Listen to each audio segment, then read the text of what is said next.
Welcome to జనం మాట. నేను మీ చంద్ర. ఆంధ్ర రాజకీయాలు సై అంటే సై అంటున్నారు ఆంధ్ర రాజకీయాల్లోని ప్రత్యర్థులు. ఎందుకు సై అంటే సై అంటున్నారు అంటే 2024 ఎన్నికలు దగ్గర పడుతున్న కొద్దీ గెలిపే లక్ష్యంగా ప్రధాన పార్టీలన్నీ ముందుకెళ్తున్నాయి. వైఎస్ఆర్ కాంగ్రెస్ పార్టీ సిద్ధం పేరుతో ముందుకెళ్తుంటే జనసేన టీడీపీ పార్టీ జెండా పేరుతో ముందుకెళ్తున్నాయి. ఇదే నేపథ్యంలో టీడీపీ జనసేన పార్టీలు పొత్తు పెట్టుకునే పొత్తు కుదిరింది. అయితే జనసేన పార్టీకి అందరూ 40 నుంచి 60 సీట్లు ఇస్తారని అందరూ ఆశించారు. ముఖ్యంగా కాపు నేతలు ఎవరైతే ఉన్నారో ముద్రగడ పద్మనాభం గారు కావచ్చు, లేదంటే హరిరామ జోగయ్య గారు కావచ్చు, ముఖ్యంగా వీళ్ళిద్దరూ ఏం ఆలోచించారు, 40 నుంచి 60 స్థానాలు జనసేన పార్టీ కేటాయిస్తారు. ఖచ్చితంగా అధికారాన్ని టీడీపీ జనసేన పార్టీలు పొత్తులో కలతో అయితే పవన్ కళ్యాణ్కి అధికార పీఠంగా అంటే సీఎం పీఠాన్ని ఇస్తారని వీళ్ళిద్దరు మొదటి నుంచి భావించారు. అందులో కానీ వీళ్ళిద్దరూ జనసేన పార్టీకి పార్టీలో చేరకపోయినా జనసేన పార్టీకి ఇండైరెక్ట్ గా మద్దతు చేస్తూనే ఉన్నారు. ఇదే నేపథ్యంలో కాపులంతా ఒక తాటిపైకి వచ్చారు. కాపు నేత ముఖ్యమంత్రి కాబోతున్నారు అంటే అందరూ సంబరాలు చేసుకున్నారు. అయితే ఇక్కడే చిక్కొచ్చింది. టీడీపీ జనసేన పొత్తు అయితే కుదిరింది. వీళ్ళు అనుకున్నట్లు 40 నుంచి 60 స్థానాలు కాదు, 30 స్థానాలు కూడా ఇచ్చిన దాఖలాలు లేవు. కేవలం 24 స్థానాలు మాత్రమే ఇచ్చారు. ఇదే నేపథ్యంలో టీడీపీ జనసేన జెండా పేరుతో సభలు పెట్టారు. ఈ సభలు పెట్టినప్పుడు ఖచ్చితంగా పవన్ కళ్యాణ్ గారు ప్రశ్నిస్తారు అనుకున్నారు చంద్రబాబు నాయుడు గారిని. కానీ ఈ సభలో ఏం చెప్పుకొచ్చారు, 24 స్థానాలు మరీ ఎక్కువగా ఇచ్చారు, మాకు 24 స్థానాల్లో చాలు, ఆ 24 స్థానాలతో జగన్మోహన్ రెడ్డి గారిని గద్దె తీస్తాం, జగన్మోహన్ రెడ్డి గారు అహంకారాన్ని అందిస్తామన్నారు. 24 స్థానాలతో జగన్మోహన్ రెడ్డి గారు అహంకారాన్ని ఎలా అందిస్తావు పవన్ కళ్యాణ్ గారు? ఈ పక్కన పెడితే ఈ అంశాలు మొన్న ముద్రగడ పద్మనాభం గారు పవన్ కళ్యాణ్కి లేఖ రాశారు జెండా సభ అయిపోయిన తర్వాత. ఈ రోజు హరిరామ జోగయ్య గారు లేఖ రాశారు. మరి ఈ లేఖల పర్వం ఏంటంటే ఖచ్చితంగా జనసేన అధినేత పవన్ కళ్యాణ్ తప్పుడు నిర్ణయాలు తీసుకుంటున్నారని చెప్తున్నారు.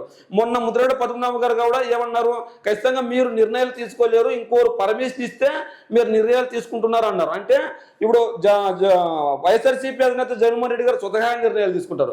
ఒక ఎమ్మెల్యే అభ్యర్థిని మార్చాలనుకుంటే నిర్మోహమాటంగా చెప్పేస్తున్నాడు. ఏ విధంగా నిర్మోహమాటంగా చెప్పేస్తున్నాడు? తన కష్టం అనిపించినా కూడా నిర్మోహమాటంగా చెప్పేస్తున్నాడు.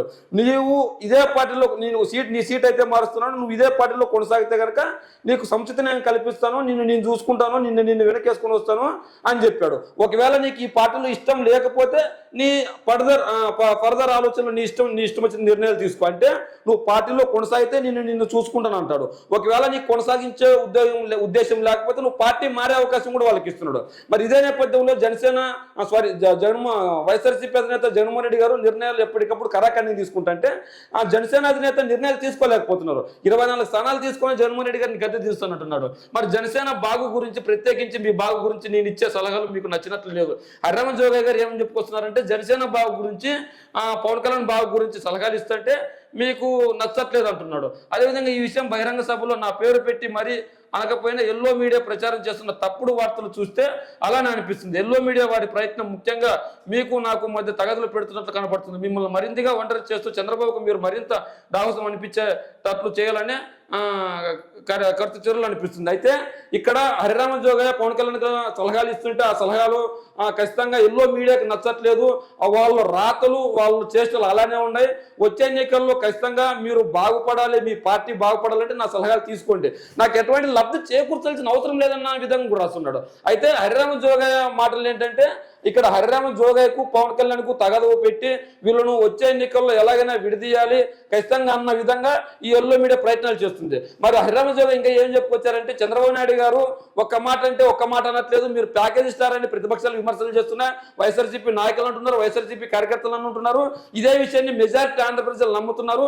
మీరు ప్యాకేజ్ స్టార్ కాదు, ప్రజలు బాగు కోసం పనిచేస్తున్నారని చంద్రబాబు నాయుడు గారు పవన్ కళ్యాణ్ చంద్రబాబు నాయుడు గారు లోకేష్ గారు ఎందుకు మాట్లాడట్లేదు, మరి ఎందుకు సైలెంట్ గా ఉన్నారని కూడా హరిరామ జోగయ్య ప్రశ్నించారు. మరి ఆయన మాటలు చెప్పింది నిజమే కదా. 24 కుదించి ఇక్కడ మనకి 40 వరకు ఉన్న జనసేన పార్టీకి దాదాపు 40 స్థానాల్లో బలం ఉంది. 40 స్థానాల్లో బలం ఉన్నా కూడా బలమైన అభ్యర్థులు జనసేన పార్టీకి రాష్ట్ర వ్యాప్తంగా 40 స్థానాల్లో ఉన్నారు. అంటే ఇంకో 10 స్థానాల్లో కూడా పోరాడితే గెలిచే స్థానాలు ఉన్నాయి. అంటే దాదాపు 50 స్థానాలు జనసేనకున్న కేవలం 24కే కుదించి పార్టీ వాళ్ళు ఇచ్చేశారు. అయినా కూడా ఇవే ఎక్కువ అన్నట్లు వాళ్ళు మాట్లాడుతున్నారు. అయినా మీరు ఏం మాట్లాడట్లేదు. సిబిఐ వారు మోపిన అభియోగాలపై తొందరలో సిబిఐ తీర్పును వెలువడుతున్న చేయదని కోరుతూ తెలంగాణ హైకోర్టులో నేను చేసిన వ్యాజ్యం కూడా వైఎస్ఆర్ పార్టీ కోవార్డుగా పనిచేస్తున్నావా అంటే ఇక్కడ నేను సలహాలు ఇస్తుంటే వైఎస్ఆర్ కాంగ్రెస్ పార్టీలో నేను లేకపోయినా వైఎస్ఆర్ పార్టీకి పనిచేస్తున్నావు అన్నట్లు మాట్లాడారు. బీజేపీని కుటుంబంలో చేరడానికి ఇష్టపడక అడ్డంకులు సృష్టించిన చంద్రబాబును మీ బాగు కోరే బీజేపీ పార్టీ మీకు అండగా ఉండగల తెలుగుదేశం జనసేన కూటమిలోకి తీసుకురావాలని నేను కోరుతూ ప్రయత్నాలు ఇవ్వడం కూడా నేను వైఎస్ఆర్ పార్టీ కోవట్టుగా అంటే ఇక్కడ ఈయన్ని జనసేన అధినేత పవన్ కళ్యాణ్కి సలహాలు ఇస్తుంటే ఖచ్చితంగా వైఎస్ఆర్ కోవట్ అని మాట్లాడారు. మరి అదే వైఎస్ఆర్ కాంగ్రెస్ పార్టీ కోవట్ అయితే మరి బీజేపీ పార్టీని టీడీపీ జనసేన పొత్తుతో కలిపితే వైఎస్ఆర్ కాంగ్రెస్ పార్టీ అడ్డంకు వేయొచ్చు అన్నప్పుడు మరి అప్పుడు ఎందుకు మాట్లాడలేదు? ఇదే హరిరామ్ జోగాయ్ గురించి అని కూడా ఆవేదన వ్యక్తం చేశారు. మరి ఏది ఏమైనప్పటికీ కూడా మనవాడు ముఖ్యమంత్రి అయితే సంతోషించాలని కోరుకున్నా. ఆయన కోరిక ఏంటంటే మనవాడు ముఖ్యమంత్రి అయితే సంతోషించాలని కోరుకున్నాడు. అయితే ఇక్కడ హరిరామ్ జోగాయ్కి వచ్చే లాభం ఏమీ లేదు. ఇక్కడ తన సామాజిక వర్గానికి వాడు ముఖ్యమంత్రి అయితే బాగుంటుందని సంతోషించి బాగుంటుందని చెప్పాడు. మరి ఇదే నేపథ్యంలో పవన్ కళ్యాణ్ నేను ముఖ్యమంత్రి అయితే బాగుంటుందని ఎందుకని లేకపోతున్నాడు? ఎందుకు కోరుకోలేకపోతున్నాడు? ఎంతసేపు చూసినా చంద్రబాబు నాయుడు గారిని కొమ్ము కాస్తున్నాడు, మరి నారా లోకేష్ గారిని చూస్తున్నాడు. అంటే వచ్చే ఎన్నికల్లో పార్టీ లేదైనా కూడా గెలిపే లక్ష్యంగా ముందుకెళ్తున్నాయి. ఈ నేపథ్యంలో మీ అన్నగారు చిరంజీవి గారికి కూడా సపోర్ట్ చేసి ఆయన కూడా నష్టపోయాడు. అయితే ఇవన్నీ పక్కన పెడితే ఖచ్చితంగా వచ్చే ఎన్నికల్లో కనుక మీరు ఇలాగే ఉంటే పరిస్థితి ఏంటి? బీసీలందరూ ముఖ్యమంత్రి పదవిలో కొనసాగాలని కోరుకుంటున్నాను. అదేవిధంగా నేను చెప్పుకొచ్చారు, బీసీలందరూ ముఖ్యమంత్రిగా, బీసీల్లో ఒక వ్యక్తి ముఖ్యమంత్రిగా ఉండాలని కోరుకుంటున్నారు. అయినా ఈయనకి ఆ ఉద్దేశం లేదని చెప్తున్నారు. ఇదే హరిరామ్ జోగాయ్ ఇంకా ఏం చెప్పాడంటే, మనం కీ పాయింట్స్ తీసుకున్నాం. అంటే ఈయన 2 పేజీల లెటర్ రాసుకొచ్చారు. 2 పేజీల లెటర్ రాసుకొచ్చా. మరి అదేవిధంగా జనసేన అధినేత పవన్ కళ్యాణ్కి ఇష్టం ఉన్నా ఇష్టం లేకపోయినా సలహాలు ఇస్తూనే ఉంటాడు. కూటమి గెలిస్తే చంద్రబాబు జనసేన క్రమేపీ నిర్వహణ చేసి లోకేష్ ముఖ్యమంత్రి చేస్తారనే భయం జన సైనికుల్లో ఉంది.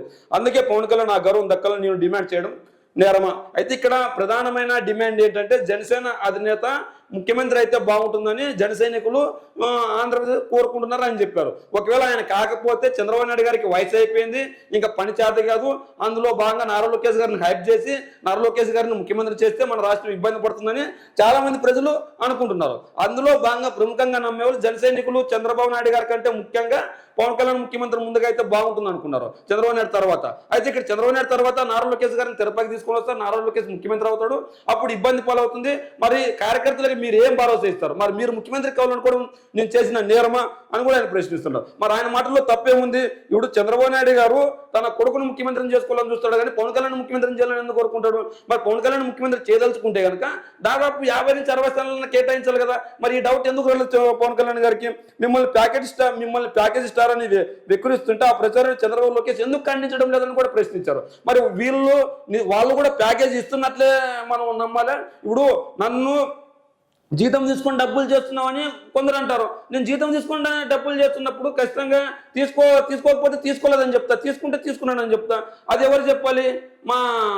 ఎవరైతే నాకు ఇస్తున్నాను అన్నారో వాళ్ళ పేరు చెప్పాలి. మరి అలా లేనప్పుడు మరి పరిస్థితి, మరి ప్యాకేజీ స్టార్ అని ఎందుకు అన్నప్పుడు మరి ప్యాకేజీ స్టార్ కాదు పవన్ కళ్యాణ్, ఖచ్చితంగా ప్రజల కోసం పనిచేసే వ్యక్తి అని ఎందుకు చంద్రబాబు నాయుడు గారు కానీ నారా లోకేష్ గారిని ఇప్పటి వరకు చెప్పట్లేదు? మరి వాళ్ళని పెంచి పోషిస్తున్నారా? మరి ఇదే విధంగా చంద్రబాబు నాయుడు గారితో జనసేన అధినేత పవన్ కళ్యాణ్ కలిసినప్పటి నుంచి రాజకీయాలు వాడివేడిగానే కొనసాగుతున్నాయి. అయినప్పటికీ వైఎస్ఆర్ కాంగ్రెస్ పార్టీ గెలిపే లక్ష్యంగా ముందుకెళ్తున్నా చంద్రబాబు నాయుడు గారిని గెలిపించడానికి పవన్ కళ్యాణ్ ప్రయత్నిస్తున్నాడు. మరి చంద్రబాబు నాయుడు గారిని గెలిపించడానికి పవన్ కళ్యాణ్ ప్రయత్నిస్తుంటే కాపు నేతలు కావచ్చు, లేదంటే జన సైనికులు కావచ్చు, పవన్ కళ్యాణ్ ఫ్యాన్స్ కావచ్చు, అందరూ పవన్ కళ్యాణ్ ముఖ్యమంత్రిని చేసుకోవాలని కోరుకుంటుంటే ఈయనేమో ఇంకోరిని ముఖ్యమంత్రిని చేయాలని చూస్తున్నాడు. మరి ఇది ఎంతవరకు సమంజసం? ఏదేమైనప్పటికీ పవన్ కళ్యాణ్కి ఇష్టం ఉన్నా ఇష్టం లేకపోయినా మన రాష్ట్ర బాగు కోసం, పవన్ కళ్యాణ్ బాగు కోసం, జనసేన పార్టీ బాగు కోసం నేను సలహాలు ఇస్తూనే ఉంటా. మీరు ఇష్టం ఉంటే తీసుకోండి, లేకుంటే లేదు అన్నట్లు కూడా ఆయన మాట్లాడారు. మరి జనసేన అధినేత చేష్టల వల్ల నిన్న ముద్రగడ పద్మనాభం గారు ఈ రోజు హరిరామ్ జోగాయ్ లేఖలు రాశారు. మరి ఈ లేఖల గురించి మీరేమనుకుంటున్నారో మీ కామెంట్ రూమ్లో తెలియజేయండి.